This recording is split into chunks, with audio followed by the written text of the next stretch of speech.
La metamorfosis. Franz Kafka. Parte 5. Ahora la hermana, junto con la madre, tenía que cocinar, si bien esto no ocasionaba demasiado trabajo porque apenas se comía nada. Una y otra vez escuchaba a Gregorio como uno animaba en vano al otro a que comiese y no recibía más contestación que, gracias, tengo suficiente, o algo parecido. Quizá tampoco se bebía nada. A veces la hermana preguntaba al padre si quería tomar una cerveza y se ofrecía amablemente a ir ella misma a buscarla, y como el padre permanecía en silencio, añadía para que él no tuviese reparos que también podía mandar a la portera, pero entonces el padre respondía, por fin, con un poderoso no, y ya no se hablaba más del asunto. Ya en el transcurso del primer día el padre explicó tanto a la madre como a la hermana toda la situación económica y las perspectivas. De vez en cuando se levantaba de la mesa y recogía de la pequeña caja marca Wertheim, que había salvado de la quiebra de su negocio ocurrida hacía 5 años, algún documento o libro de anotaciones. Se oía cómo abría el complicado cerrojo y lo volvía a cerrar después de sacar lo que buscaba. Estas explicaciones del padre eran, en parte, la primera cosa grata que Gregorio oía desde su encierro. Gregorio había creído que al padre no le había quedado nada de aquel negocio, al menos el padre no le había dicho nada en sentido contrario, y, por otra parte, tampoco Gregorio le había preguntado.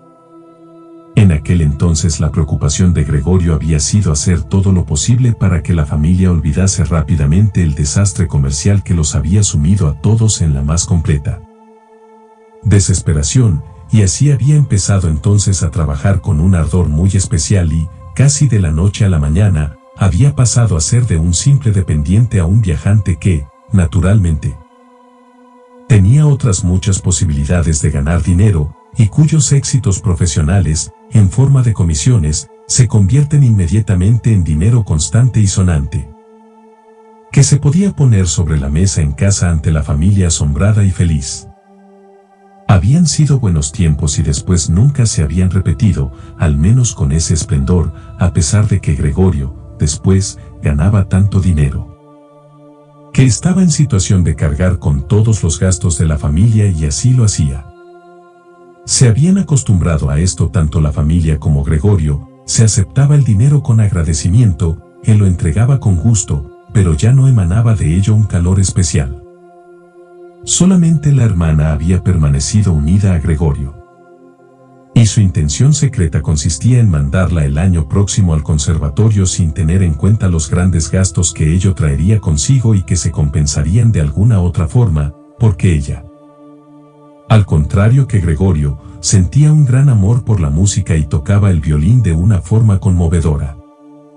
Con frecuencia, durante las breves estancias de Gregorio en la ciudad, se mencionaba el conservatorio en las conversaciones con la hermana, pero solo como un hermoso sueño en cuya realización no podía ni pensarse, y a los padres ni siquiera les gustaba escuchar estas inocentes alusiones. Pero Gregorio pensaba decididamente en ello y tenía la intención de darlo a conocer solemnemente en Nochebuena. Este tipo de pensamientos, completamente inútiles en su estado actual, eran los que le pasaban por la cabeza mientras permanecía allí pegado a la puerta y escuchaba. A veces ya no podía escuchar más de puro cansando y, en un descuido, se golpeaba la cabeza contra la puerta, pero inmediatamente volvía a levantarla. Porque incluso el pequeño ruido que había producido con ello había sido escuchado al lado y había hecho enmudecer a todos. ¿Qué es lo que hará?, decía el padre pasados unos momentos y dirigiéndose a todas luces hacia la puerta. Después se reanudaba poco a poco la conversación que había sido interrumpida.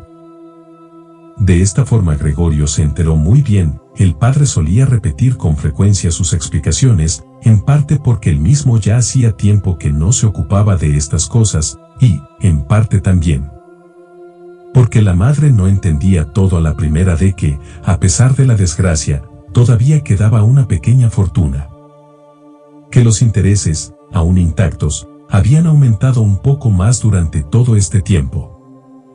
Además, el dinero que Gregorio había traído todos los meses a casa, él solo había guardado para sí unos pocos florines, no se había gastado del todo y se había convertido en un pequeño capital.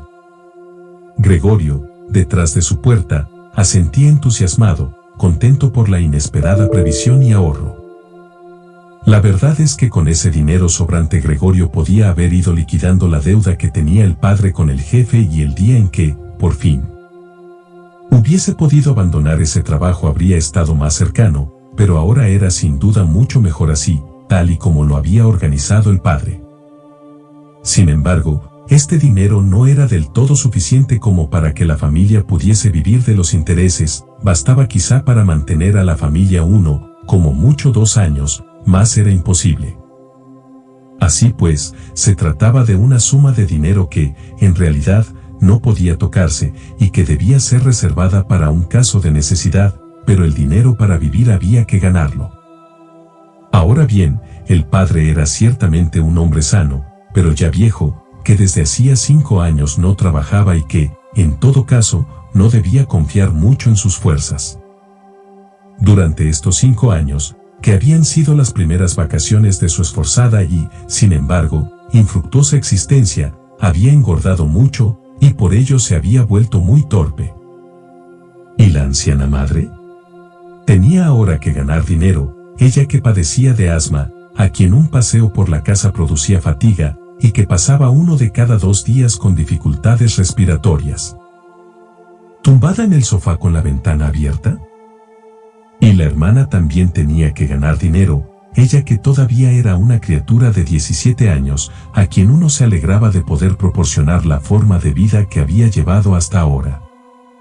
Y que consistía en vestirse bien, dormir mucho, ayudar en la casa, participar en algunas diversiones modestas y, sobre todo, tocar el violín.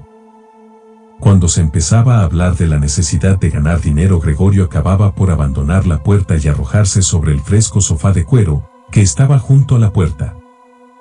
Porque se ponía al rojo vivo de vergüenza y tristeza. A veces permanecía allí tumbado durante toda la noche, no dormía ni un momento, y se restregaba durante horas sobre el cuero. O bien no retrocedía ante el gran esfuerzo de empujar una silla hasta la ventana, trepar a continuación hasta el antepecho y, subido en la silla, apoyarse en la ventana y mirar a través de la misma.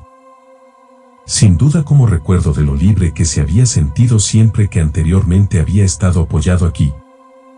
Porque, efectivamente, de día en día, veía cada vez con menos claridad las cosas que ni siquiera estaban muy alejadas. Ya no podía ver el hospital de enfrente, cuya visión constante había antes maldecido, y si no hubiese sabido muy bien que vivía en la tranquila pero central Charlottenstrasse, podría haber creído que veía desde su ventana un desierto en el que el cielo gris y la gris tierra se unían sin poder distinguirse uno de otra. Solo 2 veces había sido necesario que su atenta hermana viese que la silla estaba bajo la ventana para que, a partir de entonces, después de haber recogido la habitación, la colocase siempre bajo aquella, e incluso dejase abierta la contraventana interior. Si Gregorio hubiese podido hablar con la hermana y darle las gracias por todo lo que tenía que hacer por él, hubiese soportado mejor sus servicios, pero de esta forma sufría con ellos. Ciertamente, la hermana intentaba hacer más llevadero lo desagradable de la situación, y, naturalmente, cuanto más tiempo pasaba, tanto más fácil le resultaba conseguirlo.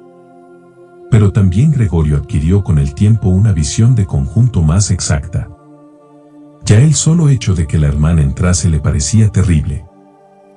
Apenas había entrado, sin tomarse el tiempo necesario para cerrar la puerta, y eso que siempre ponía mucha atención en ahorrar a todos el espectáculo que ofrecía la habitación de Gregorio.